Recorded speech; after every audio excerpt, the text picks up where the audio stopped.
penonton semua. Jadi pada podcast hari ini terdapat tiga pembicara utama. Saya sendiri adalah Nathanael. Saya Bella Jisnan. Saya Valencia Jocelyn. Nah, jadi materi yang akan kita bahas hari ini itu adalah pemanfaatan iptek terhadap perkembangan agama Buddha di Indonesia. Nah, tapi sebelum itu kita harus menyamaratakan dulu lah pemikiran kita. Kalau iptek itu menurut kalian apa? Kayaknya yang berkaitan tentang teknologi, aplikasi-aplikasi gitu sih kalau menurutku. Aplikasi? Iya. Iptek itu kayak apa ya, alat yang untuk memudahkan aktivitas manusia terutama dalam hal komunikasi. Tapi kebanyakan orang tuh memang cuma mikir kalau iptek itu kan lebih ke teknologi, lebih ke cuman peralatan elektronik, sosial media atau aplikasi-aplikasi gitu kan. Nah, tapi sebenarnya iptek itu kan juga banyak, misal dari perkembangan percetakan kan bisa. Maksudnya kayak apa tuh?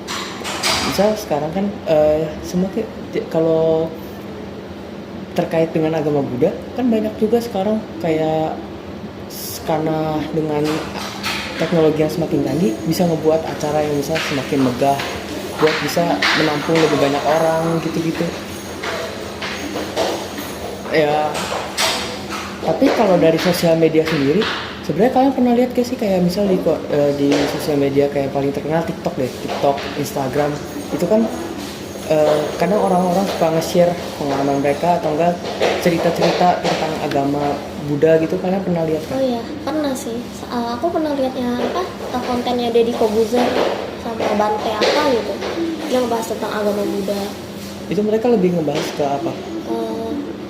Nggak tahu sih, tapi kayak mereka tuh lebih bahas kayak gimana sih agama Buddha tuh mempengaruhi ini, kenapa mereka bisa jadi agama yang terbesar di dunia.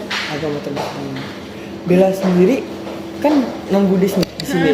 Nah, pernah gak kayak ngeliat gitu lewat FYP gitu misal?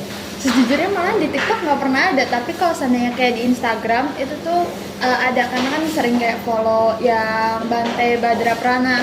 Nah, jadi sering ada muncul tentang agama Buddha. Cuma kalau di TikTok nggak pernah muncul sejauh ini. Isinya apa nanti biasanya kalau di Instagram Bante Badra Prana palingan bantenya tuh kunjungan ke sekolah-sekolah gitu. Kunjungan? Iya, kayak ngadain kayak ngomong-ngomong lah kayak di sekolah kita kayak ngadain mobil. Oke. Kalau aku sendiri sebenarnya sering kayak ngeliat di FYP tuh banyak muncul-muncul, dan kebanyakan kalau sekarang tuh mereka lebih ngebahas tentang kayak quotes-quotes yang relate sama kehidupan anak-anak remaja zaman sekarang, Gen Z. Iya, aku juga pernah lihat. Banyak kan, iya, banyak. Misal yang kayak lebih ke kata-kata motivasi yang dikutip dari kitab asli Tripitaka gitu kan. Itu contoh-contohnya tuh kayak gimana sih? Soalnya aku belum pernah lihat nih kebetulan. Contohnya, kayak yang kemarin aku lihat, kayak misal kalau ada orang yang berbuat jahat, jangan dibalas, nanti akan dibalas dengan karmanya sendiri. Contohnya kayak gitu-gitulah. Kebanyakan tentang ajaran agama Buddha juga yang memang masih berkaitan dengan kehidupan zaman sekarang. Ternyata di agama Buddha juga ada ajaran kayak gitu. Soalnya di agamaku sendiri juga ada ajaran kayak gitu, cuma bukan dibalas. Maksudnya bukan dibalas karmanya sendiri, tapi lebih ke arah kayak ya sama juga, nggak boleh balas kejahatan dengan kejahatan. Kalau seandainya orang berbuat jahat, ya udah kita biarin aja, kita nggak perlu mikirin untuk ngejatuhin dia. Nanti ada caranya sendiri yang bisa. Tapi kalau di FYP sosial media sebenarnya banyak juga bukan cuma agama Buddha, tapi yang karena saya yang sering lihatnya itu yang lewat agama Buddha konten-kontennya. Cuman kalau saya baca-baca dari kayak komentar-komentarnya itu masih banyak banget kayak komentar negatif.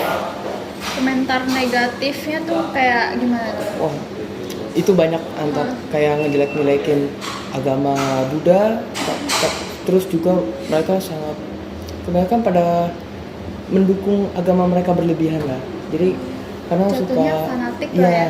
banyak yang kayak gitu. Sebenarnya itu ya salah satu dampak negatif juga dari sosial media kan terhadap kalau perkembangan agama. Tapi banyak juga kok yang malah kayak komentar kayak misal, oh aku baru tahu kalau agama Buddha tuh ngajar kayak gini. Nah, terus banyak juga yang sebenarnya aku lihat mereka jadi tertarik buat belajar agama Buddha lebih banyak lagi sih. Oh, jadi TikTok atau kayak iptek itu bisa bantu penyebaran agama Buddha juga ya? Iya, kayaknya kayak misal beberapa acara misal kayak kebaktian atau apa sekarang kan juga banyak disebarin tuh lewat sosial media. Iya. Nah banyak juga orang yang kayak misal baru lihat terus baru tahu juga, jadi mereka pengen ikut-ikutan acara-acaranya. Dan begitu kan bikin acara itu juga makin rame, makin dikenal orang banyak juga.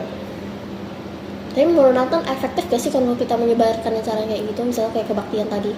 Efektif, itu efektif banget karena kalau di sosial media sendiri kan nggak ada batasan sendiri kalau dari penyebaran informasi. Nah semua orang juga bisa lihat, mau dari mana aja, kalangan siapapun juga bisa lihat. Jadi mereka bisa habis lihat, oh misal tempatnya deket nih atau enggak waktunya pas, mereka bisa datang. Dibandingkan misal mereka cuma dengar-dengar dari orang tapi belum tahu informasi jelasnya gimana. Kalau di agama kalian nih, ibadahnya itu tuh cara proses. Maaf tadi ada kesalahan teknis sebentar. Silakan dilanjut Bella. Tadi pertanyaannya seperti apa?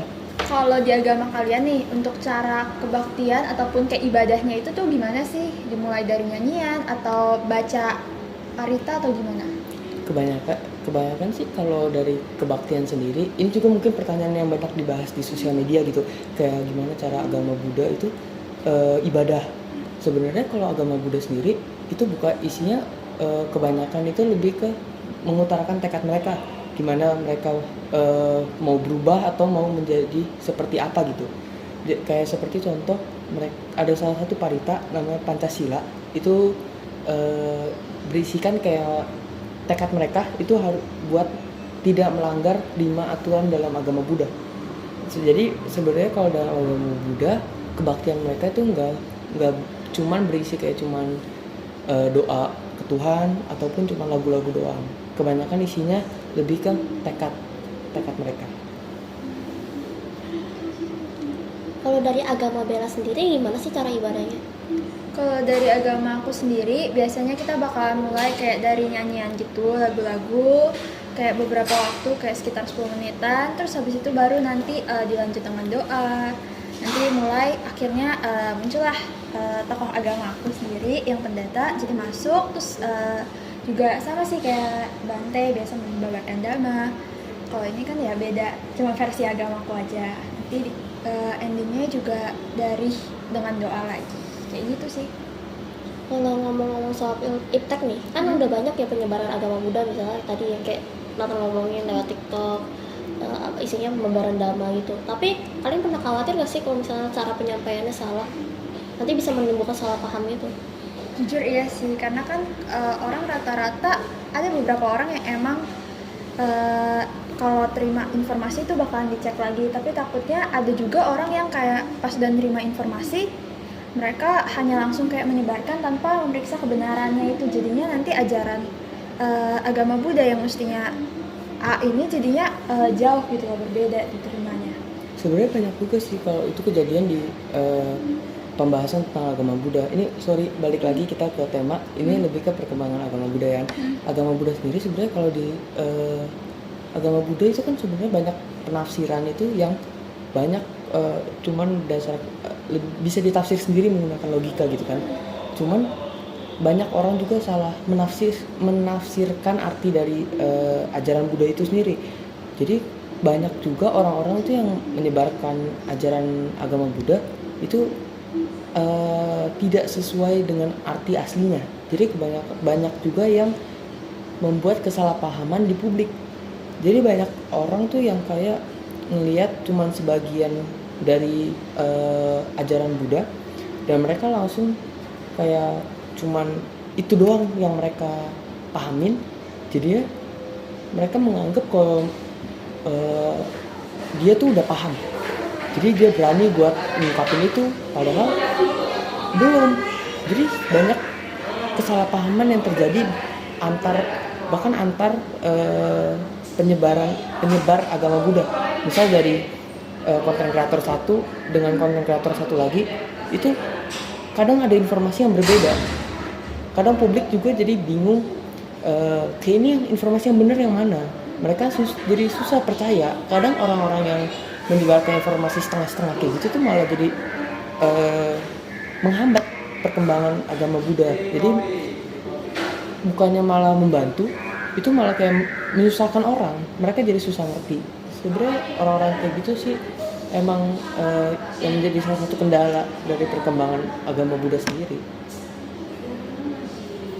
Berarti cara biar kita tuh tahu ternyata informasi ini yang benar tuh kayak gimana sih? Karena kan terkadang susah ya, apalagi kalau seandainya orang itu bukan berasal dari agama yang sama, yang umpamanya agama Buddha, dia bukan agama Buddha. Iya, kalau yang kayak gitu memang harus informasi yang diberikan itu antara diberikan oleh orang-orang yang memang sudah ahli di bidangnya seperti para Bante, Sangga, ataupun konten kreator biasa nggak apa-apa, tapi mereka menyebarkannya bukan berdasarkan penafsiran sendiri, tapi mereka menyebarkan memang asli dari misal mereka baca dari suatu cerita atau parita gitu, ya mereka memberikan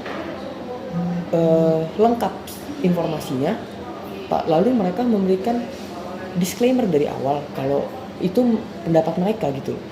Jangan seakan-akan itu pendapat mereka yang mereka sampaikan itu adalah kenyataannya, maksud persisnya dari apa yang mereka baca. Jadi dari mungkin penyampaiannya aja yang harus diubah, gimana mereka tidak bisa ngebuat masyarakat tuh nggak bingung dengan kesalahpahaman itu. Berarti iptek itu nggak selalu positif ya kalau buat penyebaran agama Buddha Iya, gitu? masih banyak penyalahgunaan iptek yang bisa ngebuat agama Buddha kadang jadi dianggap sama orang-orang tuh kurang gitu, karena masih banyak orang-orang yang memang salah menafsirkan ajaran Buddha. Mungkin seperti itu sih. Tapi sebenarnya kalau dilihat dari sisi zaman sekarang, iptek itu lebih banyak manfaatnya, lebih berdampak positif lah dibanding negatifnya buat perkembangan agama Buddha di zaman sekarang. Kalau gitu, kalau kita misalnya sebagai siswa nih, gimana sih kita bisa bantu buat menyebarkan agama Buddha gitu melalui iptek? Bisa dijawab dulu? Kalau menurut aku contoh nyatanya yang udah kita ngelakuin nih melalui kayak kita kan pernah ada baca parita, ada tugas bikin baca parita, kita ada ceritanya juga. Dari situ kita bisa upload ke media sosial, jadi dimana orang lain tuh bisa akses, bisa lihat juga tentang agama Buddha, sehingga membuat agama Buddha itu tuh semakin dikenal secara luas. Kalau kan Sebagai pelajar, cara yang paling simpel lah, paling simpel itu menyebarkan informasi yang sudah benar atau tentang acara-acara, ikut meramaikan acara, atau bahkan sesimpel kayak misal kalau lagi ikut kebaktian atau lagi dalam acara-acara tertentu keagamaan, didokumentasiin, direkam, diupload ke sosial media. Dengan itu aja kan pasti banyak orang yang jadi tahu. Mungkin itu aja sih yang bisa dibahas hari ini. Iya. Ya, sekian, terima kasih. Kan. kan